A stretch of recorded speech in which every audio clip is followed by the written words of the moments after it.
Hello ಸ್ನೇಹಿತರೆ, ನಿಮ್ಮೆಲ್ಲರ ರಚನಾ the brand new MCM ಚಾನಲ್ಗೆ ಪ್ರೀತಿಯ ಸ್ವಾಗತ ಸುಸ್ವಾಗತ. Salaar movie review. ಸಿಂಹಾಸನಕ್ಕೆ ನಡೆಯುವ ಕಿತ್ತಾಟದಲ್ಲಿ ಆಕ್ಷನ್ ವೈಭವ. ಹಳೆಯ ಕತೆಗೆ ಹೊಸ ಮಸಾಲ. ದೇವ ಒಂದು ಮೈನಿಂಗ್ನಲ್ಲಿ ಕೆಲಸ ಮಾಡುವ ಮೆಕ್ಯಾನಿಕ್.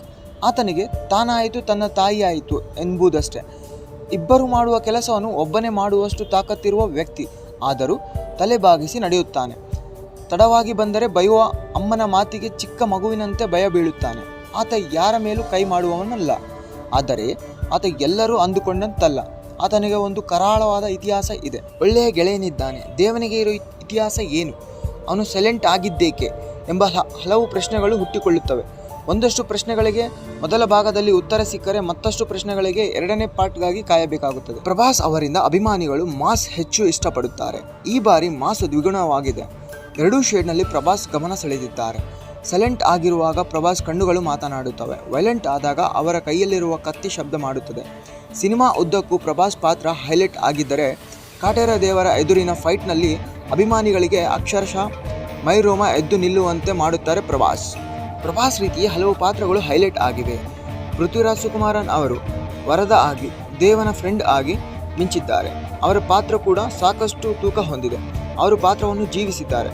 ಶ್ರುತಿ ಹಾಸನ್ ಅಲ್ಲಲ್ಲಿ ಕಾಣಿಸಿಕೊಂಡು ಮರೆಯಾಗುತ್ತಾರೆ. ಜಗಪತಿ ಬಾಬು, ಟೀನು ಆನಂದ್, ಈಶ್ವರ್ ರಾವ್, ಶ್ರೀರೆಡ್ಡಿ, ರಾಮಚಂದ್ರ ರಾಜ, ಮಧುಗುರುಸ್ವಾಮಿ, ನವೀನ್ ಶಂಕರ್, ಪ್ರಮೋದ್ ಮೊದಲಾದವರು ಪಾತ್ರಗಳನ್ನು ತಮ್ಮದೇ ಆದ ತೂಕ ಹೊಂದಿದೆ. ನಿರ್ದೇಶಕ ಪ್ರಶಾಂತ್ ನೀಲ್ ಅವರು ಕುಸುಬುದಾರಕ್ಕೆ ಮೆಚ್ಚುವಂಥದ್ದು ಮಾಸ್ ಮಂದಿ ಯಾವ ರೀತಿ ಇಷ್ಟಪಡುತ್ತಾರೆಯೋ ಆ ರೀತಿಯ ಅಂಶಗಳನ್ನು ಭರ್ಜರಿಯಾಗಿ ನೀಡಿದ್ದಾರೆ.